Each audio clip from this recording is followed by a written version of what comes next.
먼저 용어를 좀 저와 여러분이 정화를 해야 됩니다. 정화. 성경에는 주의 만찬이라고 분명히 기록이 돼 있어요. 주의 만찬.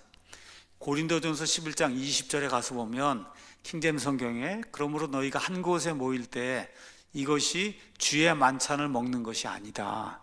주의 만찬을 먹으러 이렇게 모였는데 그 하는 일을 보니까 이건 주의 만찬을 먹는 게 아니라는 거예요. 자, 영어로 가서 보면 The Lord's Supper, 주님이 제정해 주신 저녁 식사, 만찬. 그래서 이름이 Lord's Supper예요. 미국의 모든 사람들이 주의 만찬이가 행할 때 나 Lord's Supper 한다고 그렇게 이야기해요. Lord's Supper. 자, 심지어 개역에도 너희가 함께 모여서 주의 만찬을 먹을 수 없다 이렇게 돼 있어서 개역 성경도 정확하게 번역해 놨어요. 주의 만찬이라고. 근데 오역이 있죠. 개역 성경은 먹을 수 없다는 거예요. 이건 오역이에요. 먹을 수 없는 게 아니고 먹는데 그게 주의 만찬을 먹는 게 아니라는 뜻이에요. 저렇게 오역을 해놓으면 저건 개정, 개역도 다 똑같아요. 성경을 이렇게 번역을 해놓으니 모이면은 주의 만찬을 먹을 수 없는 것으로 이해하잖아. 이렇게 하면 안 되거든요, 이게. 모여서 주의 만찬을 먹는데 그 먹는 행위가 주의 만찬을 행하는 게 아니라는 뜻이에요. 예. 그 주의 만찬이 이렇게 이제 분명히 있는데 로마 가톨릭 교회의 영향을 받아서 그래서 어떻게 해요? 성만찬 행한다 그러잖아요. 여러분 한번 가서 교인들에게 물어보세요. 교회에서도 성만찬 한다 그러고 다음 주에 성만찬이 있다고, 성만찬 위해서 떡을 준비해야 된다고, 성만찬 위해서 포도주를 준비해야 되는 성만찬 그래요. 성경은 주의 만찬이라고 이야기하는데 다시 말씀드려요. 왜 성만찬이라 그러냐? 로마 가톨릭 교회에서 나왔기 때문에 로마 가톨릭 교회는 사람이 구원을 받기 위해서 7가지 성사가 필요하다. 성사를 세크라멘트라고 얘기해요. 우리가 성만찬이라고 얘기할 때는 사람의 구원에 필요한 이 세크라멘트라고 하는 그런 개념으로 천주교의 용어를 차용해다가 쓰고 있는 거예요. 7가지 성사 중에 하나가 뭐냐? 성체 성사가 있어요. 성체를 먹는 성사. 천주교 사자가 이렇게 빵을 입안에 쑥 넣어주는 게 그게 성체라고 얘기하는 건데, 그거를 먹는 그 의식을 그 사람들은 성만찬이라고 이야기한 중요한 그런 성사라고 이야기하는 거예요. 그래서 우리 이 카톨릭에서 그 분리가 돼서 나왔다고 하는 프로테스탄트는 천주교 이와 같은 지저분한 그런 용어를 쓰면 안 되는 겁니다. 왜 그러냐? 로마 가톨릭 교회 성체 성사가 뭐냐? 미사라고 하는 거예요. 미사.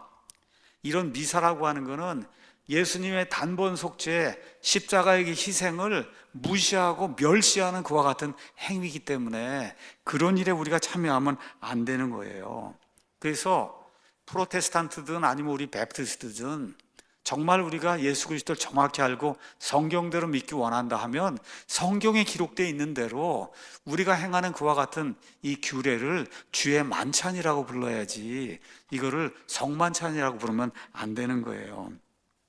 좀 아까 말씀드린 대로 성체 성사는 다른 말로 미사라고 얘기해요. 천주교회들 미사 참여해야 된다. 미사. 그렇죠? 미사는 뭘 얘기하냐? 화채설이라는 걸 이야기하는 거예요. 화채설. 제가 교회 용어사전 네이버에 가서 화채설 치면은 그러면 교회 용어사전이 뜹니다. 그 교회 용어사전에 화채설은 이 먹는 빵이 변화가 된다는 거예요. 뭘로 변화가 되냐? 천주교 신부가 딱 이렇게 손을 얹고 기도하는 순간에 진짜 예수님의 몸과 진짜 예수님의 피로 그 순식간에 이 살과 피가 변한다는 거예요.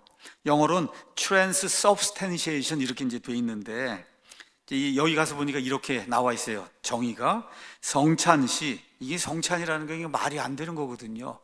교회 용어에서 성찬이라고 하는 말을 갖다 버려야 되는 거예요. 어쨌든 떡과 포도즙이 사제의 축복이나 혹은 다른 어떤 방도에 의해 그리스도의 몸과 피의 실체로 변한다는, 떡과 포도즙의 형상은 그대로 존재하지만 그 실존 양식이 변화된다는 교리로서 천주교의 트렌트 공의회에서 교의로 선포된 이래, 언제 선포가 됐냐? 1551년에 선포가 된 거예요.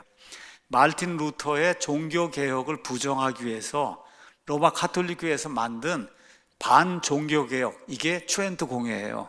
여기서 루터의 종교개혁을 타파하기 위해서 뭘 결정했냐? 여기 나와 있는 이 화채서를 결정을 한 거예요.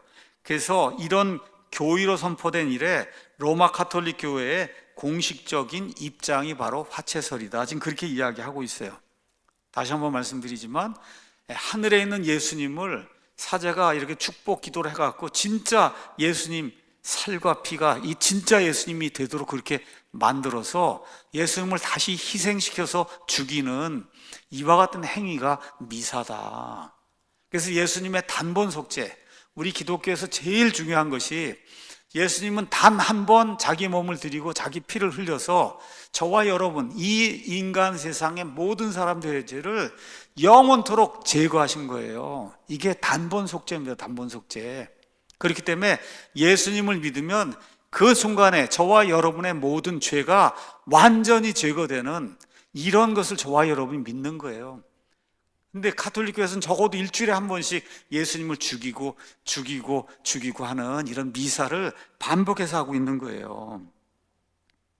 자, 우리는 주의 만찬의 빵과 그 다음에 이 그림 보세요. 이 만찬에 사용하는 빵과 그 다음에 빨간색 저 잔에 들어있는 저 빨간색 액체, 그렇죠? 이게 상징이라고 믿는 거예요. 우리를 대신하여 죽으신 예수님의 고귀한 살과 예수님의 고귀한 피를 상징을 하는 이런 것으로 믿지, 저게 진짜 예수님의 살이고 진짜 예수님의 피라고 우리는 믿지 않습니다.